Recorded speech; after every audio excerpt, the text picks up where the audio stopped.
აუდიტის სამსახურის წარმომადგენლები ცენტრალურ საარჩევნო კომისიაში დარეგისტრირებულ პარტიებს შეხვდნენ. შეხვედრის დასრულების შემდეგ სახელმწიფო აუდიტის სამსახურის გენერალური აუდიტორის ბრძანება მომზადდა, რომლის მიხედვითაც საპრეზიდენტო კანდიდატმა რეგისტრაციიდან 5 დღის ვადაში წინა საარჩევნო კამპანიის ფონდი უნდა გახსნას და არჩევნების წინა პერიოდის დაფინანსება ამ ფონდიდან მოახდინოს.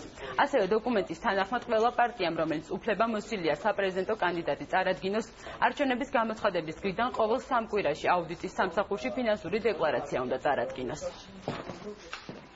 წინა საარჩევნო კამპანია მნიშვნელოვანი არის, რომ მაშინ, როდესაც ხდება შემოწირულობების განხორციელება, შემდგომ ხარჯვამთანხების, ამ მიმართულებით იბადება კითხვის ნიშნები პარტიების მხრიდან, შესაბამისად ჩვენთვის მთავარი არის, რომ ეს ამ კითხვის ნიშნებზე ჩვენ პასუხებით გავცეთ და შემდგომში თავიდან ავიარებდოთ სანქცირება და ასე შემდეგ. ახლა არაფერი არ ყოფილა, გარდა იმისა, რომ შეიცვალა ვადები, ადრე თუ თვეში ერთხელ ვაბარებდით ფინანსურ დეკლარაციას, ეხლა 3 კვირაში ერთხელ გვიწევს ფინანსური დეკლარაციის ჩაბარება. პოლიტიკურ პარტიებს შეუძლია თავისივე ანგარიში აქციოს ფონდად და უბრალოდ წერილი მოიწეროს, სხვა არაფერი განსაკუთრებული რეგულაციები ამაზე არ ვრცელდება. დეკლარაციების წარდგენას ყოველ 3 კვირაში ერთხელ ჩვენი პარტიისთვის მისაღებია, რადგან 2012 წლის არჩევნებზე იგივე დეკლარაციებს წარვადგენდით იგივე პერიოდულობით. აუცილებელი არის დეკლარაციის წარმოდგენა, მაგრამ ისაც ნული აქვს, აბსოლუტურად შემოსავალ-გასავალი არაფერი არ აქვს, იმას არ სჭირდება ეს ტყუილი დროის დაკარგვა ჩვენთვისაც.